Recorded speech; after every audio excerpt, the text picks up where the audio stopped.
La concentration, telle qu'on la conçoit habituellement, repose sur une idée implicite.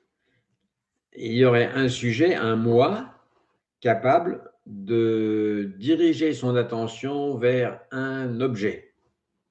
Donc un sujet et un objet. Cette conception est ancrée dans notre manière de penser. Nous croyons qu'il faut faire un effort pour maintenir l'esprit stable, lutter contre les distractions, progresser vers un état de calme ou de clarté. Mais si l'on examine cette idée avec précision, une question surgit immédiatement, et cette question c'est: qui est ce moi qui se concentre? Où se trouve-t-il? Est-il stable? Identifiable? Est-il indépendant? Lorsqu'on observe directement l'expérience, on ne trouve pas de moi, on trouve un flux de sensations, de pensées, d'émotions qui apparaissent et disparaissent sans cesse. Le moi n'est jamais trouvé comme une réalité fixe. Il est une construction, une étiquette posée sur un processus en mouvement. Rien de fixe. Dès lors, la concentration ne peut plus être envisagée comme l'acte d'un sujet sur un objet, comme on le disait au départ, puisque le sujet est un processus en mouvement, mouvant. Elle devient au contraire la dissolution progressive de cette dualité sujet-objet, puisque sujet comme objet sont des processus. L'idée d'un centre, à ce moment-là, disparaît. S'il y a un centre qui prétend gérer la situation, alors il est imaginaire. Au niveau de l'imagination, on peut tout accepter. C'est comme au niveau du rêve. Et de la même façon que pour la concentration, il y a un problème avec la notion bouddhique de karma. Car sans individu fixe, à qui attribuer le karma? Il ne peut plus être compris comme une chose accumulée par un individu au cours du temps. Il y a trois éléments fixes: chose, individu et temps. Trois fixes dans l'imaginaire. Mais comme il n'y a pas d'individu, ce karma n'est attaché à personne et ne peut être transmissible ou attaché à une identité. Il est un processus, lui aussi, une dynamique, une succession d'événements interdépendants. Nous avons tendance à penser en termes de cause et d'effet. Pour ces mêmes raisons, j'agis aujourd'hui, je récolterai demain. Mais cette vision, là encore, suppose une continuité personnelle qui traverse le temps, une sorte de fil invisible reliant les expériences entre elles, ce qu'on appelle la continuité du temps. Or, ce fil, ce concept de temps est lui-même une construction mentale. Ce que nous conceptualisons comme continuité n'est qu'une série d'instants reliés par la mémoire et l'anticipation. La mémoire pour le passé et l'anticipation pour le futur. Mais il n'y a pas d'auteur des actes au sens absolu, ni de receveur fixe des conséquences. Il y a seulement des phénomènes qui apparaissent, se transforment et disparaissent dans ce qu'on pourrait appeler un tissu d'interaction. Et ce n'est qu'a posteriori que le mental va leur donner un sens.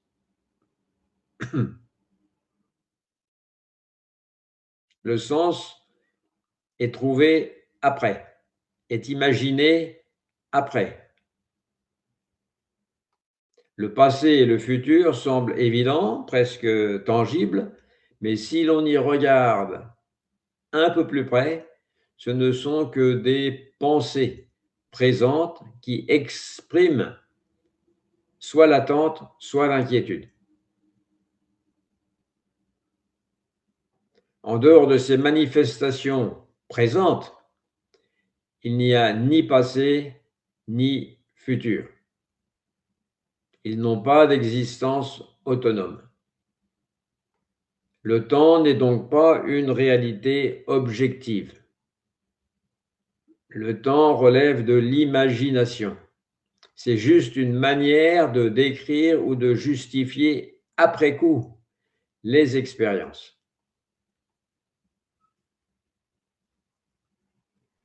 La notion de cause et d'effet repose aussi sur cette structuration temporelle.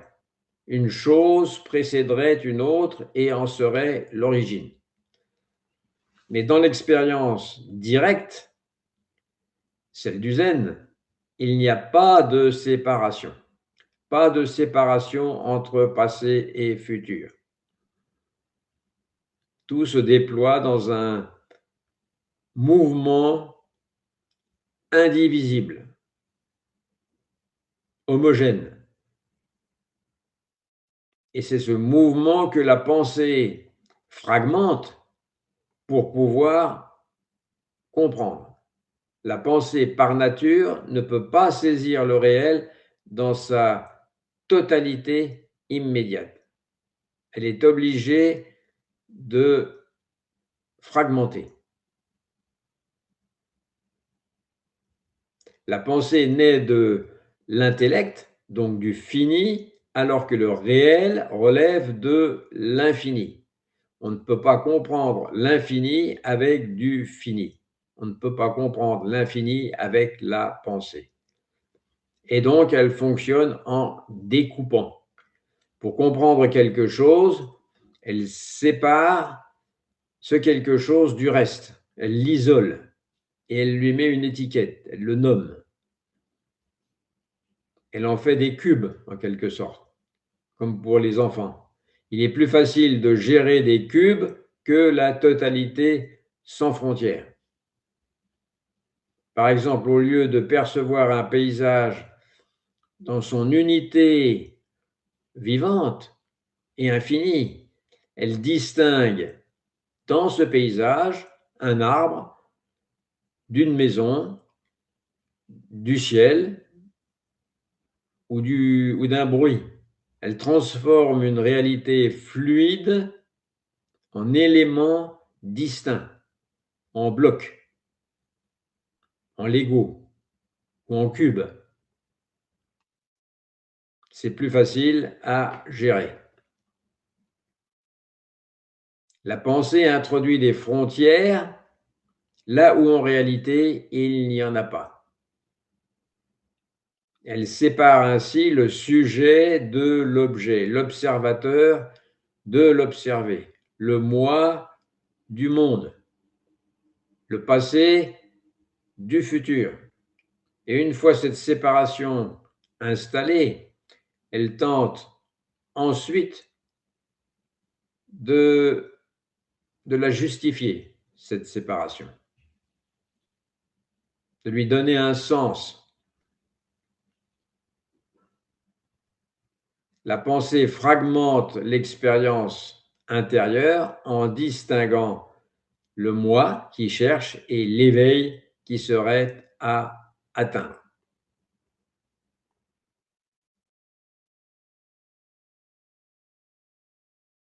Et en même temps, cette division créée artificiellement est précisément ce qui nous empêche de voir la réalité telle qu'elle est. Si on divise le paysage en éléments, on ne peut pas voir la réalité telle qu'elle est. Elle en produit, cette division, elle en produit une version conceptuelle figée qui n'est plus la réalité vivante.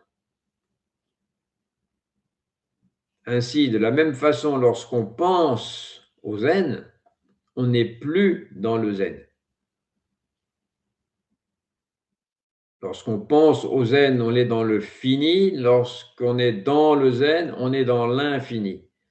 On est dans une représentation. Lorsqu'on pense au zen, on est dans une représentation du zen. Mais ce n'est pas le zen. Lorsqu'on pense à l'illumination, on crée une image mentale et cette image remplace l'expérience directe. La pensée, en voulant comprendre, s'interpose et cache ou voile. La pensée a naturellement sa place dans le domaine relatif pour organiser, pour expliquer, pour transmettre. C'est un outil, mais elle ne peut pas atteindre ce qui est immédiat et non conceptuel. On ne peut pas atteindre le non conceptuel avec le conceptuel. Elle ne peut qu'en parler, jamais le saisir. C'est pourquoi, dans le zen, il est souvent question de voir directement, avant toute division, de voir que la pensée doit d'abord fragmenter pour comprendre. Et lorsque ce processus est vu clairement, il n'est plus nécessaire de lutter contre la pensée. À ce moment-là, elle continue d'apparaître, mais elle n'est plus prise pour la réalité. Elle est prise comme un outil, mais pas comme la réalité. Dans la pratique de la méditation, si l'on tente de contrôler les pensées, de les chasser ou de les retenir, eh bien une tension apparaît. Et cette tension révèle la présence d'un centre, d'un moi qui cherche à gérer ou à maîtriser l'expérience.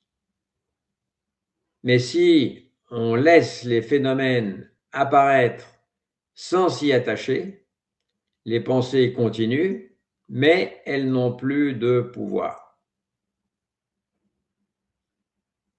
C'est comme la respiration ou la circulation sanguine.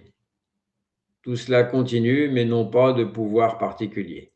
Peu à peu, il devient clair que la respiration se fait sans qu'un respirateur soit nécessaire, que les pensées apparaissent sans qu'un penseur soit nécessaire, que les sensations se déploient sans sujet pour les posséder. Ce qu'on appelle concentration n'est pas un effort de fixation, mais une absence d'appropriation.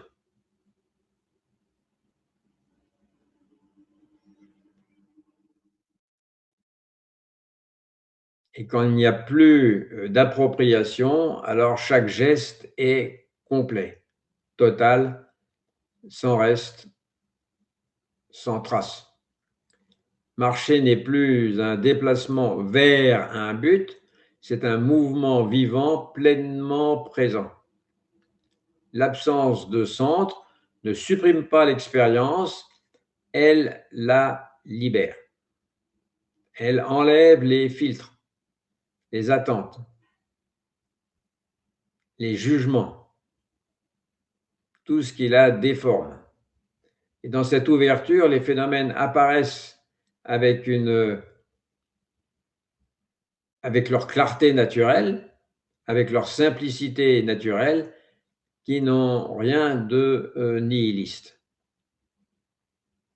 Au contraire, tout devient profondément réel, précisément parce que rien n'est figé, rien n'est caché, rien n'est voilé. L'acte n'est plus un moyen de construire une identité, il est une expression directe du mouvement de la vie.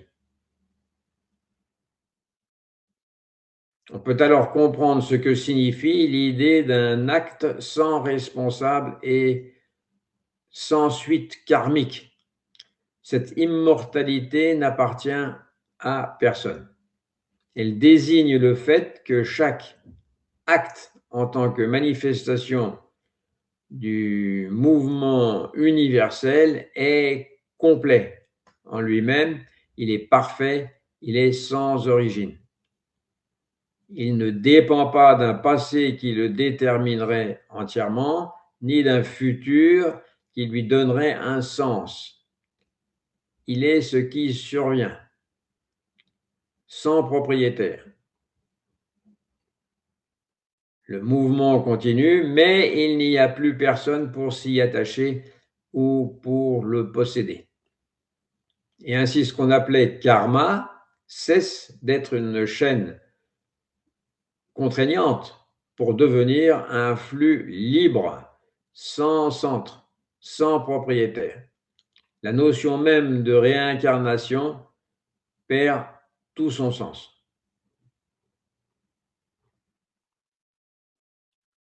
Et donc, ce que l'on appelle concentration dans le zen ne consiste pas à atteindre un état particulier, ni à accumuler ou à s'entraîner à une forme de maîtrise mentale, c'est plutôt un renversement de perspective. Au lieu de chercher à contrôler l'expérience, il s'agit de voir qu'il n'y a pas de contrôleur. Je répète, au lieu de chercher à contrôler l'expérience, il s'agit de voir qu'il n'y a pas de contrôleur. Au lieu de vouloir stabiliser l'esprit, il s'agit de reconnaître que l'esprit n'a jamais été ni stable ni instable, mais simplement en mouvement. Et lorsque cela est réalisé, la séparation entre sujet et objet s'efface toute seule. Il ne reste plus qu'une attention ouverte, parce qu'il n'y a plus d'obstacle, sans centre, dans laquelle les phénomènes apparaissent et disparaissent librement. Dans cette ouverture, il ne peut plus y avoir de temps, au sens d'une succession linéaire, ni d'attachement à une identité, ni de recherche d'un résultat. Il ne reste qu'une apparence de mouvement, sans commencement ni fin. Une apparence qui se manifeste sans appartenir à personne.